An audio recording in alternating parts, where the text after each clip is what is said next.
And I have a specific plan for education, starting with preschool education, universal free kindergarten, and I will end No Child Left Behind.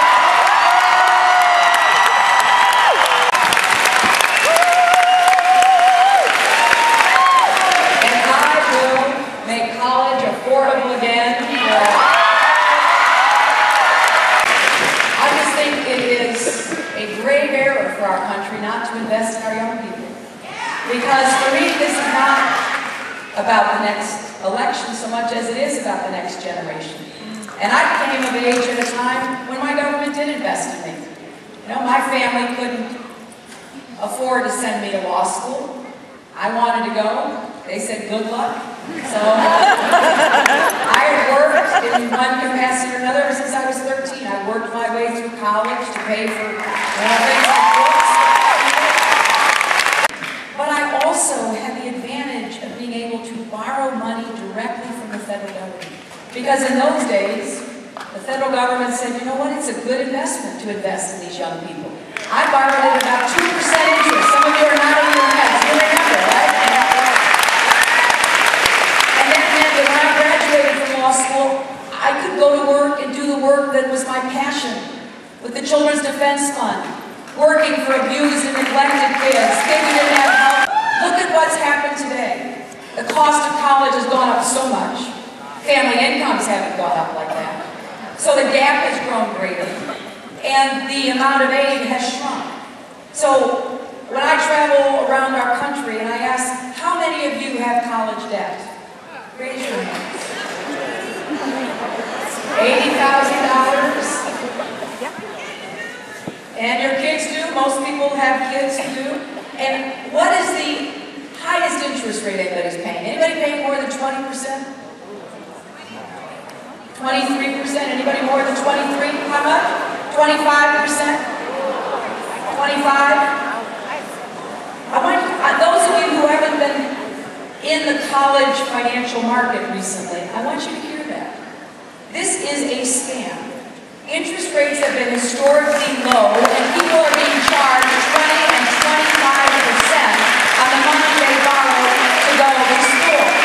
I am going to get the predatory student loan companies out of the way. If you're willing to do public service, like be a teacher or a nurse or a law enforcement official, we will forgive your debt over time.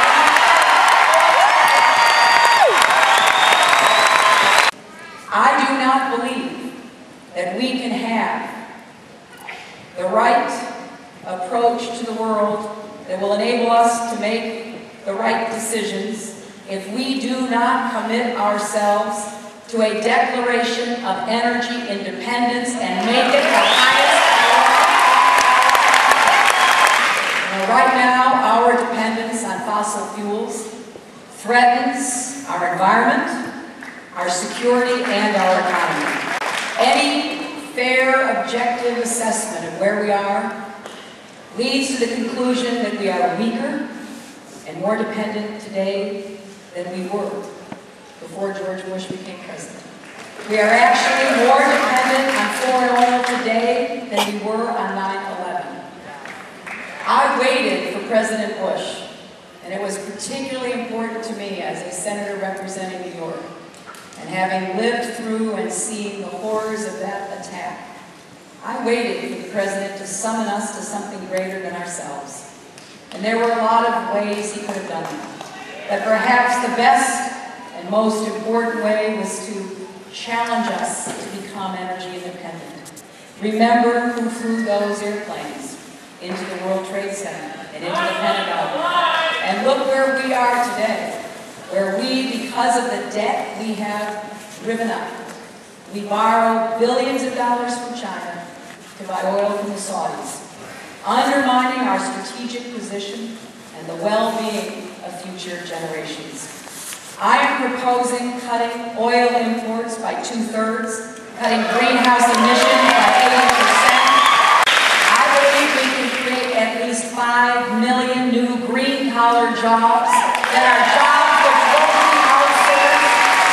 I'm the only candidate with a real plan to transform our government to meet the energy challenge, I would create a National Energy Council modeled on the National Security Council and the National Economic Council, so that our entire government is committed to moving toward energy independence. I have proposed the highest fuel efficiency standards, and I believe with an appropriate policy, we can meet the highest fuel efficiency standards. I will support you by setting a goal of 25% of electricity from renewable sources by 2025.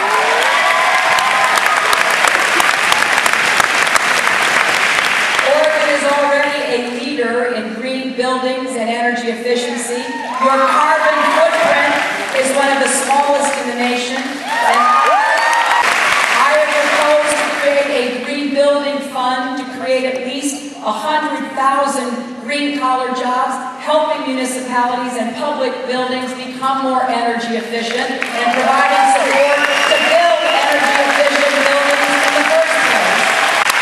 I have proposed a America Fund to invest money, millions of dollars in green manufacturing, at least $6.5 million in Oregon alone, to leverage that into much more to show it can be done. Now, how will I pay for this? I'll pay for it by doing two things. To create a strategic energy fund, I will take the tax subsidies away from the oil companies. And I will give the oil companies a choice. They can either be part of the solution and invest themselves in renewable sources and upgrade their equipment and cut their greenhouse gas emissions, or we will impose a windfall profits tax.